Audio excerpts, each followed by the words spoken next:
ओम सर्वेभ्यो नमो नमः। आज हम लोग नीति शतक के 10 पद्धतियों के बारे में जानेंगे जो भर्तृहरि जी के रचना है, जिसमें 3 रचना है उनकी। सर्वप्रथम है नीति शतक, दूसरा है श्रृंगार शतक, तीसरा है वैराग्य शतक।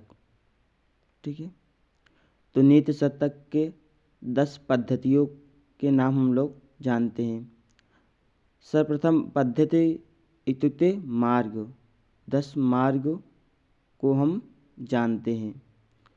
10 मार्ग को बताने के लिए भर्तृहरि जी ने 111 लगभग श्लोकों में इनका वर्णन किए हैं।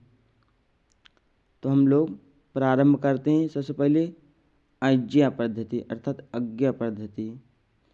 तो अज्ञान, सबसे पहले इनका श्लोक भी है, तीसरा लगभग। अज्ञः सुखमाराध्यते सुखतरम आराध्यते विशेषज्ञः।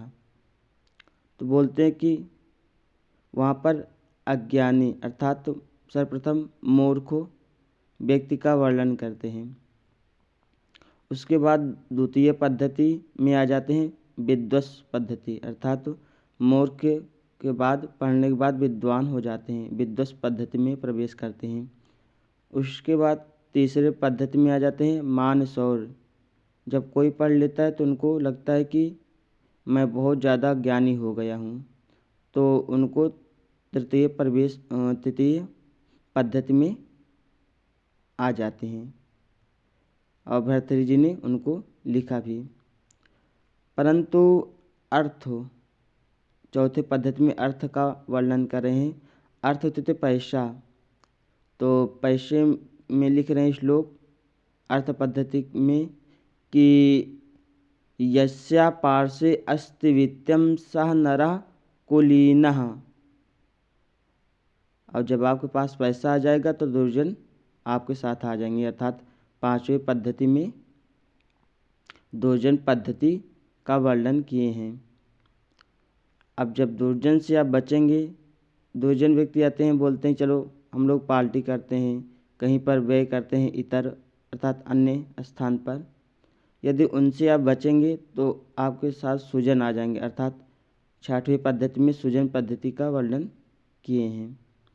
जब सुजन आएंगे आपके साथ तो आप क्या करेंगे, 7वीं पद्धति में परोपकार करेंगे अर्थात अपने धन को अच्छे स्थान पर लगाएंगे। परोपकार, कहीं पर दान करेंगे, कहीं पर भंडारा करेंगे इत्यादि पुण्य के कार्यों में। जब आप परोपकार करेंगे तो आपको धैर्य रखना पड़ेगा। तो 8वीं पद्धति में बोल रहे हैं धैर्य पद्धति। ठीक है, और जब आप धैर्य रखेंगे, संतोष रखेंगे तो दैव पद्धति अर्थात ईश्वर आपको कभी न कभी उसका फल देगा। और अंत में बोल रहे हैं कि कर्म पद्धति। ये सब आपको प्राप्त कब होंगे, जब आप करेंगे, क्या करेंगे, कर्म। ठीक है, तो अंत में बोल रहे हैं कि कर्म करना पड़ेगा। ठीक है, और इसी कारण से भगवत गीता में भी लिखा है कि कर्मण्येवाधिकारस्ते मा फलेषु कदाचन। अर्थात कर्म करते रहिए, आपको फल कभी ना कभी प्राप्त होगा। ठीक है, इसी प्रकार वीडियो के लिए हमारे चैनल को लाइक, सब्सक्राइब, शेयर कर देना। ओम नमस्कारः।